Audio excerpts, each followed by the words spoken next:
bienvenidos a Resonantes, el espacio de la música, la cultura, el arte y el entretenimiento en Canal 13, Televisión Pública Colombiana, que hoy se conecta con ustedes y con todas las regiones a las que llega nuestra señal, con un programa y un invitado muy especial, Cami, sobre todo porque yo creo que hay lugares, personas y proyectos musicales que le marcan a uno la vida, y a mí en particular me ha sucedido con este invitado en particular, y sé que la vida de muchos. Sí, la noto nerviosa, ¿sabes? Emocionada, más que nerviosa, es muy emocionada. La noto nerviosa. Para nosotros es un gusto, es un placer, es uno de los grandes de la música latinoamericana, colega, presentador de televisión, ha hecho muchísimo por la música, en verdad que sí, y justo está en Bogotá porque tiene una cita con la música y con sus fanáticos. Le voy a quitar los nervios, porque si no va a estar así. Le toca decir a usted el nombre de nuestro invitado. Sí, señor, quien fuese fundador de una de las bandas pilares de la música latinoamericana, Sui Generis, está con nosotros Nito Mestre. Nito, bienvenido, maestro, va? qué alegría. Muy bien. Hola Camila, hola Camila. Muy contentos de tenerlo acá en Colombia, además de regreso. Muy bien, muy contento de estar acá. Vengo a festejar, estoy festejando los 50 años de carrera, que no es poca cosa. No es poca cosa. Y vengo a hacer un espectáculo muy lindo que se llama Mi Vida en Canciones, este viernes. Hermoso, este viernes en la ciudad de Bogotá vamos a tenerlo, maestro, sobre todo porque se cumplen 50 años también de su carrera musical, que comenzó con un disco muy importante para la música latinoamericana y para el rock argentino, como lo es El Vida, que es el debut de Sui Generis, y detrás de los debuts yo quería como comenzar preguntándole por este disco en particular, acerca de los debuts en un artista. Siempre tienen algo de emoción, de ingenuidad, de desconocimiento. ¿Cómo fue para usted y para Charly, pues, empezar a construir y darle forma a esas ideas jóvenes que tenían en los 70 y que pues convirtieron en un disco? Bueno, todo lo que nombraste estaba incluido, porque era desconocimiento, no sabíamos qué era la industria del disco, sabíamos cómo grabar un disco apenas, porque habíamos ido alguna vez a algún estudio para ver grabar a otro, para saber cómo se grababa un disco. Así que no sabíamos nada de eso, no sabíamos cuánto tardaban, no sabíamos cómo se fabricaban, apenas estamos empezando.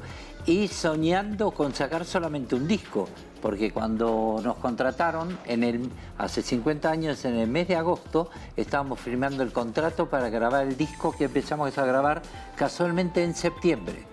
Okay. Entonces empezamos suponiendo que íbamos a sacar un simple, sí, como hacen ahora, pero en Spotify, estos lugares. En Spotify que era un vinilo pequeño, un vinilo, 45. Uno pequeño donde 33. La cara A era de difusión y la cara B podía ir de difusión o de relleno. Pero grabamos un disco larga duración, long play, como se llamaba en ese momento, fue la primera sorpresa, porque un grupo nuevo usualmente no grababa un disco. ¿Y cómo entero. pasó? ¿Empezaron a tener muchas canciones y dijeron, no, está tan bien, o cómo? No, tuvimos un productor que era un visionario. Jorge Álvarez era el productor de casi todas las bandas de rock fundacional. Claro. Entonces él dijo, van a grabar un disco, un long play. Dijimos, bueno, fantástico. Al poco tiempo estábamos empezando a tocar en un festival donde salía una película, Hasta que se ponga el sol, que la pueden ver en YouTube.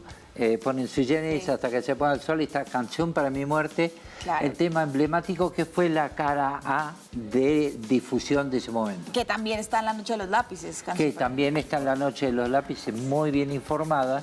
Y nosotros pretendíamos grabar un disco y que nos vaya más o menos bien. Pasaron 50 años y marcó generaciones, las generaciones nuevas lo siguen escuchando. La cantidad de fans nuevos que hay en los sitios de Facebook, claro, por ejemplo, es enorme.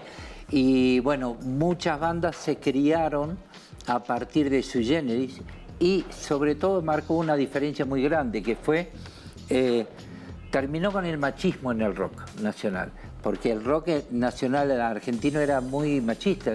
Los que más iban a los espectáculos eran hombres, no tanto mujeres. Cuando empezamos nosotros, empezaron a venir mujeres y hombres por igual, o más mujeres.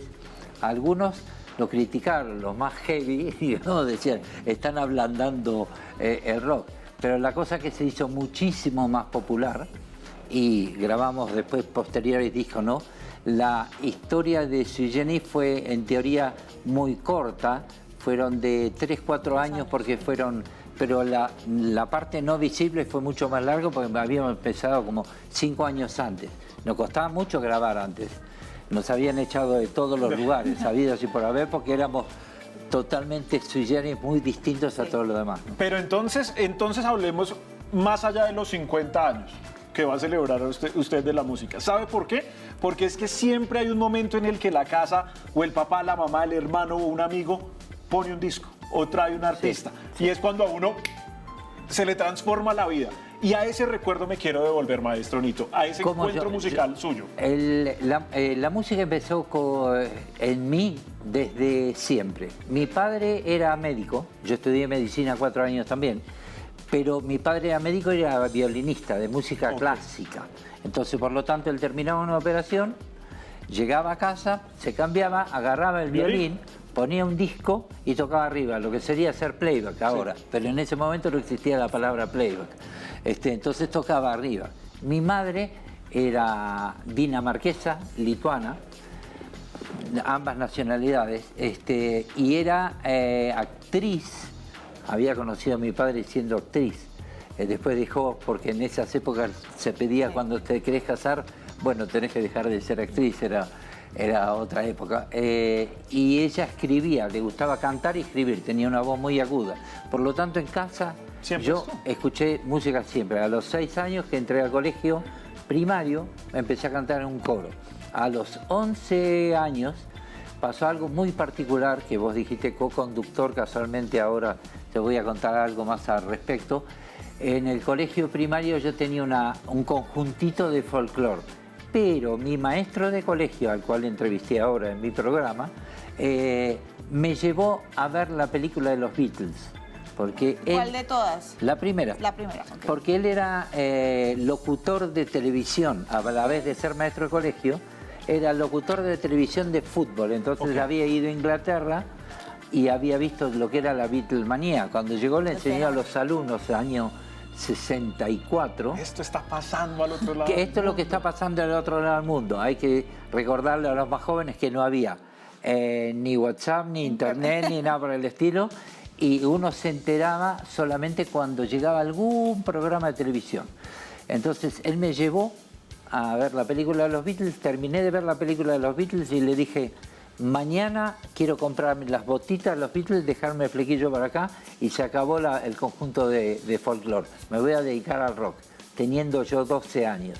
Y ahí armé mi primera banda de rock a los 12 años. Así que empezó desde muy chica la historia con la música. Sí. Al igual que en los 60 sucedió la Beatlemanía, en los 70 también Sui Generis generó un fenómeno particular. ¿En qué momento llegaron a dimensionar lo que estaba sucediendo y el movimiento del rock en español argentino que ustedes gestaron? Claro, en compañía, pues también estaba por ahí León Gieco, estaba Luis Alberto Spinetta, estaban muchas cosas sucediendo, pero ustedes fueron también un faro. Se dieron cuenta, no sé, en el concierto de despedida, cuando fueron la primera banda en llenar un estadio, o en qué momento dijeron, bueno, aquí esto es nuestra versión de la Beatlemanía, pero suramericana.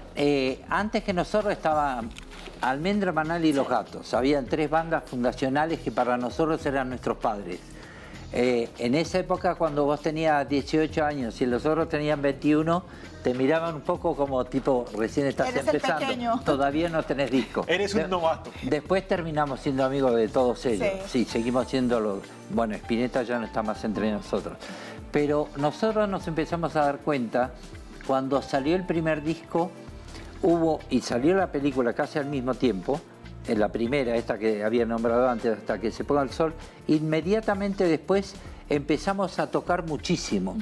Y tocábamos en lugares que era de 2.000 personas, 5.000 en los carnavales, y empezaba a vernos mucha gente.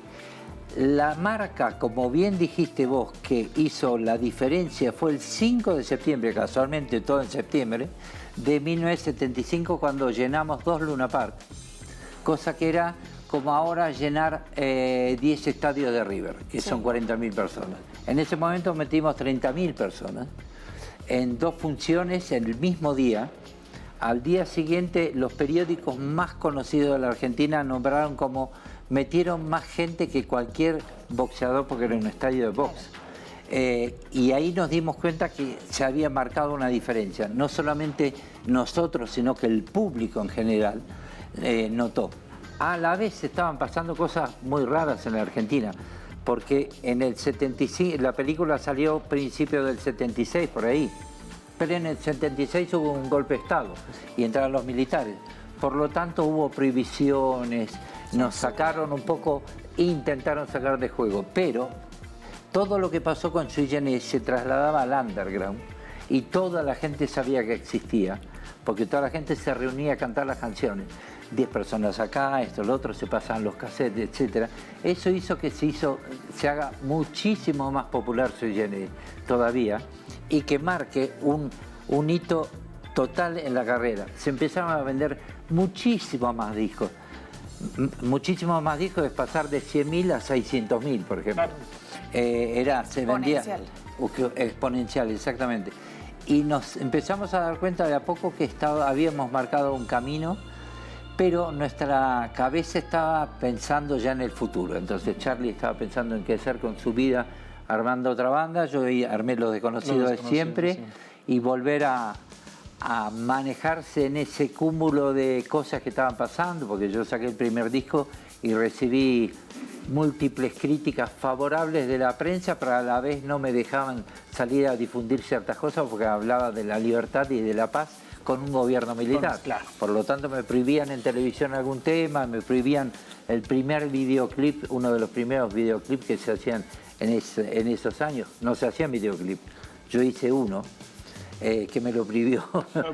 Lo pasaron solamente una semana en televisión y la Junta Militar lo prohibió. Quiero llegar al tema de Los Desconocidos de siempre, sí, y a ese tiempo de ejecución, pero usted me dejó clavado una duda. A ver. Y es respecto al rock argentino en general, del cual usted ha sido protagonista. No vamos a dejarlo por menos. Usted tenía una banda de folclore en el colegio, sí, ¿cierto? Sí. Cuando uno escucha el rock argentino, hay mucho folclore argentino, sí, dentro del rock and roll. Quiero saber de sus palabras por qué pasa esto, por qué se mezcla también, por qué no solo es la influencia de la película de los Beatles y no solo la estética, sino, ojo, yo tengo acá musicalmente todo esto que es mi Argentina y lo que me rodea y lo combino con eso. ¿Cómo pasó en esa época esa combinación? Esa combinación viene sola. Yo te digo que hay una conocidísima, ahora no recuerdo el nombre, compositora francesa que yo había leído, que uno cuando empieza a componer se nutre de las 40 canciones que más escuchó en su vida. Los pone adentro de una licuadora, a vuelta así, y de ahí sale el concepto de lo que vos tenés. Porque vos sabés que la música es matemática también, pura. Por lo tanto es la combinación de valores. Algunos dicen que es la combinación de los horarios. Es verdad eso también, porque uno tiene que andar de acá para allá. Pero yo creo que salió de nutrirse un poco de todo. Y también, en mi caso, en el de Charlie también, cosa que nos había unido, era la música clásica. Yo escuché música clásica desde muy chico al tener padre violinista. Y mi padre no escuchaba tango. Extrañamente en la Argentina, casi todos los padres de esa generación escuchaban o folclore o tango. Mi padre escuchaba música clásica y algo de folclore. A la que le gustaba más el folclore era a mi madre, que escuchaba un tipo de folclore porque usaban acordeón a piano como se estilaba en Lituania y en Dinamarca, en ciertos países nórdicos, cierta música, y a ella le gustaba recordar eso. Claro, entonces, su identificación. Claro, yo escuché a través de un instrumento, fíjate vos. Y ella, como cantaba, me hacía escuchar algunas cosas de folclore. Y ella era la cantante en casa. Mi padre era el instrumentista, digamos, en ambos sentidos, médico, sí, y tocaba violín. Así que de toda esa mezcla salió lo que uno es.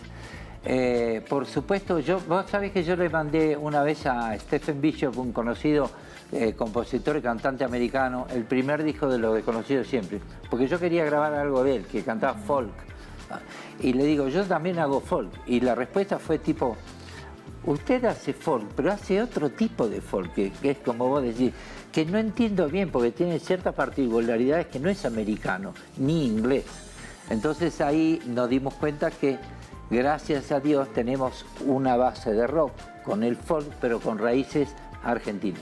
Claro, y una identidad, porque finalmente identidad. allá no resultaron acomodándolo ni a un lado ni al otro, sino a decirle, es algo distinto. Es algo distinto, por suerte.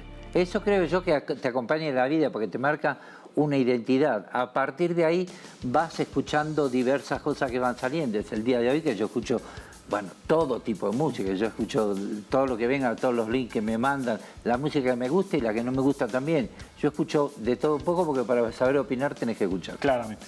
Muy bien, y precisamente quería como hablar un poquito de ese legado de la música en español, porque para muchas personas o la lectura de otros países latinoamericanos, llegamos, digamos, como en la historia en la que vamos recorriendo ya casi a los 80, y es la importancia que tuvo la música cantada en español en Argentina en medio de un contexto sociopolítico como lo fue la Guerra de las Malvinas, que hizo que se censurara la música en inglés, o que más bien se evitara la música en inglés y empezaran a abrazar y a buscar todos estos proyectos independientes del underground que empezaron a surgir. Pero otra cosa es contarla de lo que han dicho los libros de historia, y otra fue haberla vivido. ¿Cómo fue esos 80 en donde además ya no solo estaban ustedes que venían cargando como con todo ese peso de lo que estaba sucediendo en Argentina en términos políticos, pero empezaron nuevas voces, otros jóvenes que se juntaban a ustedes, que se sumaban a hacer proyectos musicales, como por supuesto los que ya sabemos que han hecho parte de la historia, liderados por Fito Páez, por Andrés Calamaro, bueno, Los Abuelos de la Nada, entre otros, un montón de proyectos que surgieron en los 80. Mira, en los 80 pasó algo muy particular, muy curioso. Específicamente año 82. Todavía estamos con un gobierno militar y tocó hacer la Guerra de las Malvinas, una decepcionante elección del gobierno de ese momento militar. Y como estamos luchando en la realidad, contra Inglaterra, dijeron una excelente idea va a ser no escuchar más música en inglés en la Argentina. Tomaron la decisión totalmente equivocada, porque cuando prohibieron escuchar música en inglés en todas las radios y televisiones de la Argentina, empezaron a surgir todas las canciones del Sui Generis, etcétera, etcétera, etcétera, que hablaban en contra de ellos. Entonces era bastante ridículo. Y empezaron a surgir enorme cantidad de bandas de todo el país que el rock no estaba de acuerdo con los militares. O sea, ayudaron a promover nuevas bandas. Ahí surgió Fito Páez, Juan Carlos Baglietto, Los Abuelos de la Nada, un poco más tarde Soda Stereo, porque Soda Stereo empezó más bien a los 80 y pico, cercano a los 90. Y eso hizo que se difunda el nuevo movimiento de rock nacional. Obviamente, al poco tiempo, al año y medio, se dieron cuenta del error, ya caímos en las elecciones y empezó el momento democrático en el año 83, o sea, duró cerca de un año esa prohibición. Y dio pie a una nueva camada que ya venía mucho más abierta, porque cuando llegó la democracia venía abierta no solamente a poder decir lo que querían todo el mundo, sino que empezar a escuchar otras voces que sobre todo venían de Inglaterra más que de Estados Unidos. Hay algo muy interesante y es la poética. Las letras de esa época dicen muchas cosas, pero no son necesariamente tan directas como probablemente lo han sido años después, porque precisamente estaba toda esa censura. A pesar de la censura a los videos, a las canciones, ¿cree en realidad que ellos entendían lo que estaban diciendo porque era bastante poético y eran metáforas y utilizaban ustedes recursos literarios muy particulares para hablar de la libertad, de la censura, de la política, sin hablar de la libertad, censura y política? Bueno, no solamente nosotros, sino la gente que se dedicaba al cine. Hay un montón de datos curiosos al respecto. Porque si vos hacías algo que era directamente tipo panfletario, seguramente ibas a estar prohibido.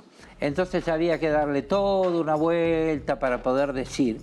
Y al final estabas diciendo y se creó de alguna manera otra clase de idioma para que lo entendían cierta clase de gente que se enteraban, como te decía, en la época militar, porque era underground lo que se escuchaba, porque se cantaba en las fiestas y en las reuniones, porque el que iba vestido de tal o cual manera quiere decir que escuchaba tal o cual música, y se creó una moda por debajo.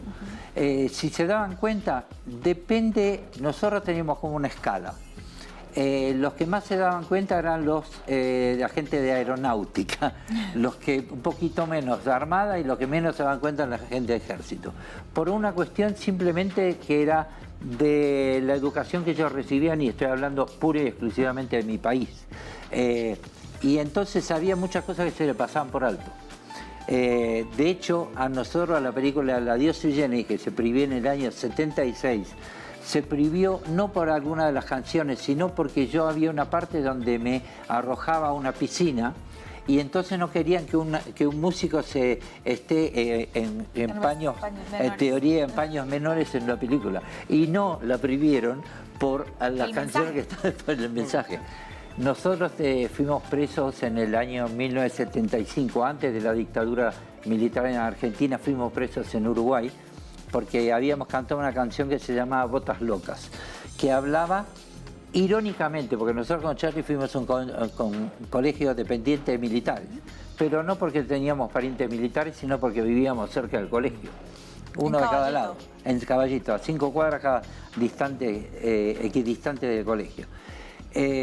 Y esa canción era una ironía, sobre todo al servicio militar, que obligaban a los chicos jóvenes de 18 años de cumplir con los militares. Por esa canción que cantamos en Uruguay, terminamos de cantarla un día, y al día siguiente nos llevaron presos, nos vendaron los ojos y nos llevaron al Centro de Inteligencia de Uruguay, en Montevideo, por haber cantado esa canción, porque un padre que era militar había ido con su hija y dijo: no puedo pretender que mi hija escuche más a Sui Generis.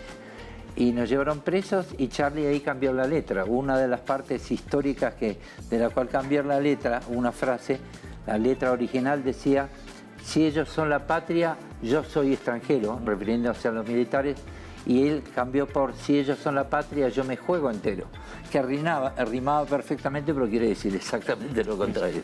Y entonces ahí nos liberaron. Pasaban cosas muy paradójicas con eso de escribir y dar vuelta para que los que tenían que entender entiendan, y los que nos querían censurar no entiendan. Muy bien, pues imagínense 50 años de historias tan interesantes como estas, Cami, y que harán parte del show de Nito el próximo viernes, pero vamos a seguir conversando, todavía nos queda un ratico, pero tenemos que hacer una pausa. Así es, Teatro ABC, para que de una vez tengan ahí en la cabeza, para que vayan a esta celebración de Nito Mestre de mi vida en canciones. 50 años de carrera, y a todos los que están con Resonantes, quédense, no se muevan de nuestro canal, y mucha suerte para los que están pendientes de esto. Estamos de regreso en Resonantes. Veíamos una nota del nuevo Museo de Arte del Tolima, un panóptico, una ex cárcel, ya que estamos hablando de la relación del arte, la política, la música, en presencia del maestro Nito Mestre, músico argentino, que va a estar este viernes presentando 50 años de carrera, intentando resumir, porque eso es, de verdad, yo creo que son muchas canciones y muchas historias las que hay por contar. Y precisamente hablando como de esta relación y un momento tan particular como lo fue los 70 y los 80 para Latinoamérica, a excepción de Colombia, en donde aquí estábamos en Frente Nacional, que también bien problemático, pero en el resto de países estaban sucediendo cosas. Sin embargo, tantos años después, casi 50 años después, estamos viendo fenómenos similares en Latinoamérica, pero el arte probablemente hoy por hoy no es tan directo, o para muchas personas no está siendo tan directo a la hora de referirse a lo que sucede. Chile, digamos que movimientos sociales en Colombia, en distintos países del mundo, pero en particular en Latinoamérica está sucediendo. ¿Ha tenido la oportunidad de hacer una lectura de qué tan involucrados están los artistas hoy por hoy, como ustedes lo hicieron en los 70, a su manera, hacer como un frente y una contracultura a lo que estaba sucediendo? ¿O cree que hoy por hoy los músicos están, mejor me ocupo de otras cosas? Yo creo que depende de cada músico. Nosotros hemos hecho y seguimos apoyando la libertad y la paz y la empatía y el diálogo siempre. yo creo que es lo básico. No existe, yo creo que existen las buenas personas y las malas personas. Y entonces lo que hay que tratar de hacer es mostrar y tratar de realizar algo, no quedarse solamente con las palabras. Hay mucha gente que necesita ayuda, por lo tanto, y apoyar una cosa importante que es la inclusión, de que tanto se habla, de la mujer, etc. Yo siempre hago referencia a esto, que en 1976 yo armé la primera banda con una mujer en la Argentina. Cuando yo iba a los shows en 1976 con una banda de rock y había una mujer, me decían, no, la señorita no puede subir al escenario. ¿Por qué? Porque la banda de rock es de hombres. Digo, si ella no sube, nosotros no tocamos. O sea, nos tenemos que ir todos, está contratado todo.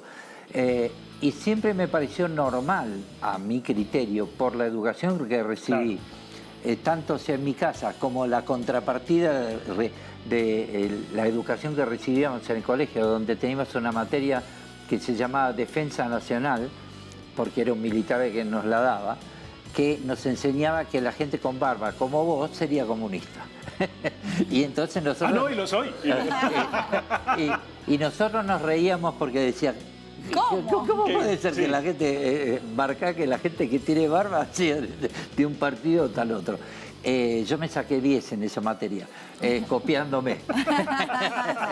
Me hubiera ido muy bien a mí. No, porque le dije todo lo que quería escuchar. Ahí es cuando empezamos a dar vuelta con las letras, vos tenés que saber quién tenías enfrente. Entonces nos íbamos a hacer... Y más de una vez, en una de ellas me ha tocado estar frente a un militar de esa época, y hago referencia porque los militares en la Argentina han cambiado, a Dios gracias, han evolucionado. Tenía que saber cómo tratar, porque si le decía una barbaridad era un tonto, mejor un soldado vivo que un soldado muerto o un soldado desaparecido. Entonces había que tratar con eso. Los chicos de ahora, hay muchos músicos que están a su manera escribiendo lo que sienten. Nosotros ya hemos hecho una carrera donde hemos expresado y ya todo el mundo sabe lo que piensa. Seguimos con otras cosas, como por ejemplo la inclusión. Yo hago algunas cosas hace muy poquito tiempo, hice algunos par de shows donde estaban en mi programa de televisión también, que se llama Rock and Roll, que también después te voy a contar, donde juntamos chicos hipoacúsicos con chicos que tocan, jovencísimos. Y yo toqué con ambos dos, y con el lenguaje de señas, para saber cómo un chico hipoacúsico puede llegar a tocar música, cosa que algunos piensan no puede llegar a hacer. Referirse a otras cosas como la ecología, porque estamos teniendo enormes y graves problemas que ya estamos viendo con respecto al clima, etcétera, etcétera, que en los años 70 ni se hablaba, pero ahora cada uno va ocupando lo que más le empieza a tocar, que es cuidar un poquito. Yo soy más grande, ya tengo menos vida por delante para cuidar el planeta, pero hay que dejar la enseñanza o algo para que los más jóvenes, hey, tenés 20 años, tenés mucho por delante, tenés que cuidar este planeta, tenés que ser empático con los que sufren, etcétera, etcétera. Y yo creo que en eso se está escribiendo mucho más ahora. Obviamente estamos globalizados. Hay grandes potencias en el mundo que sabemos que todos quiénes son y que son las que manejan el mundo. Hay que saber lidiar con ellas. No vas a ir a pelearte con un elefante con una manita y darle una cachetada para que te ponga y te pise. Hay que saber cómo lidiar, por eso de ahí digo el diálogo, la inteligencia de saber manejarse. Hay países que se manejan con las armas y otros que se manejan con la inteligencia. No, pues hubiéramos terminado con esa frase y ya. Quisiera irme al otro lado para ir cerrando la entrevista. Hemos hablado demasiado, obviamente, de música y de una época importante para los fanáticos de la música. Obviamente para usted, que fue protagonista de esa. Pero sí quiero sentarme en ese colegaje que nos une hoy con su programa de televisión. Y también quiero saber cómo resulta Nito Mestre con un aceite de oliva. Ajá. Y demás. Quiero saber de esas cosas de Nito Mestre fuera de la música, pero ¿qué tienen que ver? Porque finalmente en el programa de televisión estaba hablando de música. Claro. Empezó primero el aceite de oliva. Yo no tomo alcohol hace 25 años. porque ya tomé todo lo que tenía que tomar. Y entonces, cuando dejé de tomar alcohol hace unos 6, 7 años atrás, una gente amiga de la provincia de Mendoza me dijo, ya que no tomas alcohol, no querés sacar una línea de aceite de oliva, si la elijo yo, etcétera, etcétera, etcétera. Sí, y hay un aceite de oliva que hacemos en Mendoza que se llama Distinto Tiempo, con un tema mío, y eso es una de las cosas. En la pandemia, con mi mujer, con Pamela Gaula, empezamos una cosa que se llamó América Canta Sui, que era una plataforma que sigue estando, donde los chicos más jóvenes de toda América nos mandaban canciones de sui generis hechas a su manera. Eso fue una de las cosas que hicimos en pandemia. Y el año pasado empezamos a hacer algo que continuamos haciendo, que ya tenemos 1 año y 2 meses en pantalla, un programa que se llama Rock and Roll, que lo pueden ver en YouTube, sale los domingos a la noche. A las 10 de la noche en Miami, en la Argentina, 9 en Miami, no sé acá, será a las 8. Sí. Y de todas maneras queda en YouTube. Sí, queda ahí para... Ya hicimos como 45 programas. Yo conduzco el programa y conduzco el auto. Más o menos algo parecido a lo que hizo James Corden. Exactamente, con McCartney. Pero con la diferencia que nos bajamos en ciertos lugares y hay otras historias alrededor. Y tiene digamos, una idea de mostrar historias que sean, que provoquen a los jóvenes a ser mejor. Hemos hecho programas como con colegas míos de aquí, como Ser Fonseca. Pasado mañana, no, mañana o pasado mañana voy a hacer uno con Andrés Cepeda, que va a estar invitado al show. Les recuerdo del viernes. Vamos a cantar varios temas porque es muy amigo mío, hace mucho tiempo. Y Rock and Roll, en una de esas, nos subimos a un auto y viene, la consigna es, cuando 2 amigos se juntan, todo puede pasar. Entonces me junto con un amigo que es arquitecto. Sos arquitecto, pero que estamos en Miami, yo manejo el auto, aunque sea de él o mío o que nos den, recorremos y tenemos una charla totalmente informal, donde el arquitecto me cuenta, por ejemplo, la arquitectura de Miami, pero termina siendo el arquitecto que hizo los estudios de Celine Dion, por ejemplo. Okay. Después me encuentro con Fonseca y hablamos de su vida, de cómo nació su pasión por la música. Hablamos de lo que venga. Con León Gieco, que nos conocemos hace mucho tiempo, tuvimos que hacer 2 programas, porque tiene una historia tan larga, Sí. y aparte nos conocemos tanto, que empezamos el programa y hablamos, si te morís mañana, ¿con quién te gustaría encontrar primero? Con mi padre. Y empezamos a hablar del padre y la influencia que tuvo el padre y lo que le dijo cuando se mudó de un pequeño pueblito a Buenos Aires. Y terminamos haciendo el programa en la Casa Rosada, que nos dejaron entrar. Bueno, en la Argentina nos dejan entrar a todos lados, claro. Porque el padre le había dicho que quería siempre que vaya cerca de la Casa Rosada. Entonces terminamos con el fotógrafo de todos los presidentes haciendo una nota ahí. Y hacemos notas muy divertidas también con la gente que tiene un restaurante y me enseña a cocinar, lo hice en Perú. Y lo que más me interesa sacar es cómo nacieron, cómo crecieron y qué hicieron para llegar a ser alguien. Porque hay muchos jóvenes que dicen, es imposible, no tengo ganas, esto, lo otro. Y lo que más queremos expresar con el programa es que hay que intentarlo, hay que llegar y hay que hacer algo, no quedarse solamente con la ilusión. Imagínate vos que si con Charlie teníamos la ilusión de grabar un disco, pero no grabamos un demo ni nos presentamos en ningún lado. O si nos íbamos al primer no o al segundo no, nos dijeron 3 años no. Ustedes no sirven, nos dijeron. ¿Te imaginas que no hay que quedarse con eso? Entonces, el programa tiene ese fondo. Y me divierte muchísimo. Manejo autos de todo tipo. La gente me pregunta si yo soy muy fanático de los autos. Me hice más fanático ahora, porque yo no sé las características técnicas, pero me encanta viajar, porque es el mejor vehículo para escuchar música. Yo cuando sacaba un disco, lo primero que hacía antes era poner un cassette o un CD, me hacía la copia, me voy a escucharlo porque en el auto se escucha bárbaro, usualmente. Y me gusta escucharme, tengo mis playlists para viajes.